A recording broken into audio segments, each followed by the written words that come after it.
गणेशजी, आता तुम्ही फार चांगल्या पद्धतीने आम्हाला वेगवेगळ्या याच्यामध्ये इन्व्हेस्ट करायला हवी किंवा त्याचं रिबॅलन्सिंग करायला हवं ह्या गोष्टी बोलतात. हल्ली एक मार्केटमध्ये एक नवीन डायनामिक असेट ॲलोकेशन फंड नावाचा एक प्रकार आलेला आहे. बरोबर.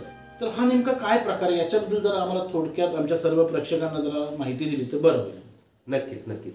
जसं मी आता थोड्या वेळापूर्वीच सांगितलं, जर तुम्ही वेगवेगळ्या फंडात ऑलरेडी इन्व्हेस्टमेंट केलेली असेल तर तो डायव्हर्सिफाईड ऑलरेडी झालेला आहे. परंतु तुम्ही जर समजा एकाच फंडमध्ये इन्व्हेस्ट केलेले आहे तर काय होईल, बरोबर. किंवा ज्यांना वेगवेगळ्या फंडमध्ये इन्व्हेस्ट करायचं तेवढं माहिती नाही आहे किंवा तेवढा वेळ नाही आहे किंवा तेवढी समज नाही आहे, त्यापेक्षा थोडंसं मी घाबरतो आहे फक्त इक्विटीमध्ये जाण्यासाठी, मला थोडीशी भीती वाटते, अशी ज्यांची हे असेल, मनाची थोडी भीती असेल, तर त्यांच्यासाठी जे आपण आहे हा डायनामिक ॲसेट अलोकेशन फंड आहे, तो उत्कृष्ट फंड आहे. हा फंड नेमका काय करतो, तर जे वेगवेगळे ॲसेट आहेत त्याच्यामध्ये ते इन्व्हेस्ट होते, परंतु तो मार्केटचा टाईम बघून त्याच्यामध्ये इन्व्हेस्टमेंट केली जाते.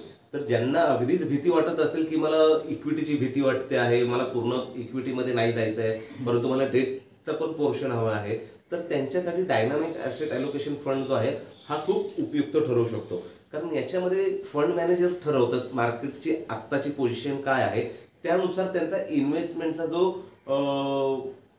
प्रोग्राम असतो किंवा जो पॅटर्न असतो ते लोक चेंज करतात. म्हणजे ते इक्विटीमधून डेटमध्ये पण येऊ शकतात, डेटमधून इक्विटीमध्ये पण जाऊ शकतात, किंवा त्यांनी एक सर्टन पोर्शन ठेवलेले आहे, ठराविक रक्कम इकडे ठेवणार, ठराविक रक्कम इकडे ठेवणार. तर त्याच्यामुळे लॉंग टर्मला तुम्हाला जे इक्विटीमधून डेटमध्ये किंवा डेटमधून इक्विटीमध्ये यायचा हा त्रास तुमचा आहे तो असेल, आणि ही सर्व काळजी आहे ते फंड मॅनेजर घेतील. तर अशा पद्धतीने हा डायनामिक ॲसेट ॲलोकेशन फंड आहे. ज्यांना अगदी मार्केटची व्होलॅटिलिटी नको असेल किंवा त्याची भीती वाटते तर त्यांच्यासाठी हा उत्कृष्ट पर्याय आहे.